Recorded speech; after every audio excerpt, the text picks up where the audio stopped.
Hi friends, welcome back to my YouTube channel Pravasi Prakash. അപ്പോൾ ഇന്നത്തെ വീഡിയോയിലൂടെ ഞാൻ പറയുന്ന കാര്യം, നമ്മൾ കുട്ടികൾക്ക് കൊച്ചിലെ തന്നെ കുറച്ചൊന്ന് ധൈര്യം എല്ലാം കൊടുക്കുക. ഇല്ലാതെ ഈ പൊത്തി പൊത്തി വളർത്തിയിട്ട് അവരെ പേടിപ്പിച്ച് മറ്റുള്ളവരോട് സംസാരിക്കാൻ, ഈ പബ്ലിക്കിലൊന്നും സംസാരിക്കേണ്ട ഒരു പ്രവണതയൊന്നും ഇല്ലാതെ എല്ലാം നമ്മൾ പൊത്തി പൊത്തി വളർത്തുന്ന കുറേ ഇപ്പോഴത്തെ തലമുറയാണ് ഞാൻ പറയാനുള്ളത്. കുട്ടികൾ പണ്ടൊക്കെയാണെന്ന് പറഞ്ഞു കഴിഞ്ഞാൽ നിങ്ങൾക്ക് അറിയാമായിരിക്കും, കുറച്ചും കൂടെ ഒന്ന് ബോൾഡൊക്കെ ആയിരുന്നു പിള്ളേർ. ഇപ്പോഴ് തീരെ അവർ കഴിവില്ലെന്നല്ല, പഠിക്കാനും എല്ലാത്തിനും കഴിവുണ്ട്.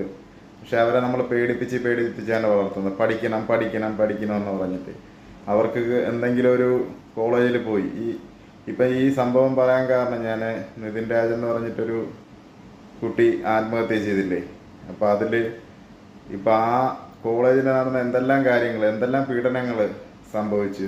എന്നിട്ട് മാർക്ക് പിള്ളേർ വന്ന് പറയുമ്പോഴാണ് നമ്മൾ അറിയുന്നതല്ലേ, രക്ഷകർത്താക്കൾ. നമ്മൾ പബ്ലിക്കിൽ കുറേ എല്ലാവരും നമുക്ക് പബ്ലിക്കിലുള്ള ആൾക്കാർ ആരും ഹെൽപ്പ് ചെയ്യില്ലെന്നൊന്നും ആരും വിചാരിക്കരുത്. കുട്ടികളും എല്ലാവരും കേൾക്കാൻ വേണ്ടിയാണ്. നിങ്ങൾ വെളിയിലോട്ട് പറഞ്ഞാൽ മാത്രമേ പബ്ലിക്കിൽ അറിയത്തുള്ളൂ. ഇതിൽ കുറേ ആൾക്കാർ അതിൽ ഇടപെടത്തുള്ളൂ. എങ്കിലേ മാത്രമേ ഇപ്പം എന്തെങ്കിലും ഒരു അനീതി, ഇപ്പോൾ സാറന്മാരല്ലെങ്കിൽ ആരായാലും അത് വെളിയിൽ അറിഞ്ഞാൽ മാത്രമേ അതിൽ ഇടപെട്ട് ഓരോ നീതി നമുക്ക് കിട്ടത്തുള്ളൂ.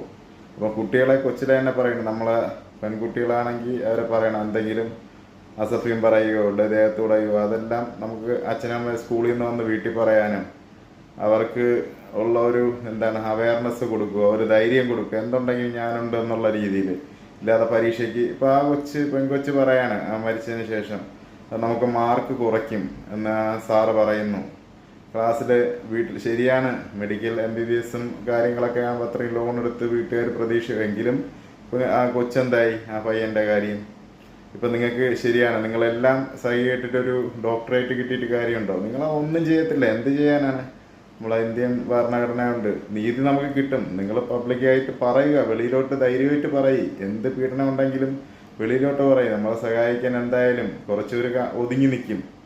പലയിടത്തും കണ്ടിട്ടില്ലേ.